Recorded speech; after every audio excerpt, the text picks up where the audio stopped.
So we begin with the latest on the race for the White House and the fight brewing between the campaigns over the rules of the upcoming September debate. Former President Donald Trump once again is stoking doubts about whether he'll even show up as the two sides offer conflicting terms and conditions about how the debate would work. At the center of that discussion, whether or not the candidate's mic should be muted when the other candidate is speaking. That was the arrangement during the only debate between Trump and President Biden in late June. But the Harris campaign says they want mics to stay on through the full event. Well, yesterday, the Harris team claimed that the Trump team wanted mics to be muted because, quote, they don't think their candidate can act presidential for 90 minutes on his own. However, while in Virginia, when asked about muted microphones, Trump said, quote, doesn't matter to me. I'd rather have it probably on. So we have team coverage following both candidates today from the White House to Michigan. We're going to start with Nancy and the Harris campaign. So, Nancy, you know, that's the way the former president always talks. I listened to that press briefing, and he was sort of, as usual, mealy-mouthed about whether he wanted the mic on or wanted it off. From Trump's remarks yesterday, it looks like the microphone issue might be settled, but it still seems unclear if he's actually committed to the date. I want to play a clip from what he said yesterday.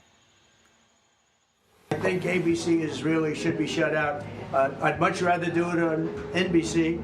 I'd much rather do it on CBS, frankly. I think CBS is very unfair, but the best of the group. And certainly I'd do it on Fox. I'd even do it on CNN. I thought CNN treated us very fairly the last time. I think Jake Tapper was very fair and Dana Bash was very fair.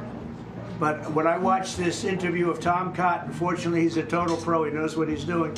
And then when I watched the roundtable after that, I said the hostility is crazy. So we're thinking about it.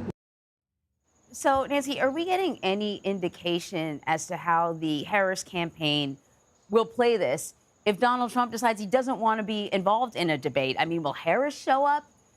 Any inkling? I'm not sure that she would show up and just sit there on stage by herself, but, you know, it's hard to predict exactly what they'll do. What they've been doing so far is essentially implying that he's trying to get out of it in some way or that he's changing his mind. Yes, Vice President Harris has a different opinion about the microphones being on or off than President Biden did. President Biden, when his team was first negotiating these rules, they were looking back at 2020 and the debates that he had with Donald Trump, which were really chaotic. You often couldn't make out what either candidate was saying because Donald Trump was so often speaking over Joe Biden. And in the 3 years since, Biden's voice has become a little softer as he has aged. His hearing is not as good. And so you can understand why the Biden team wanted the two microphones to be muted when either candidate wasn't speaking. But now Harris comes in. She's a very different person. She's a very different debater. And she says, you know, if Trump wants the mic on, let's go ahead and do that. I think she'd be happy to have the American people see that Trump sometimes can't stop speaking even when he's supposed to.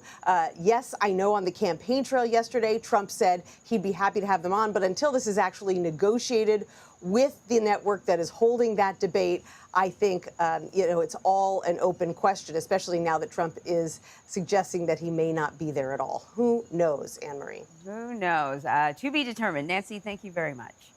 You're welcome.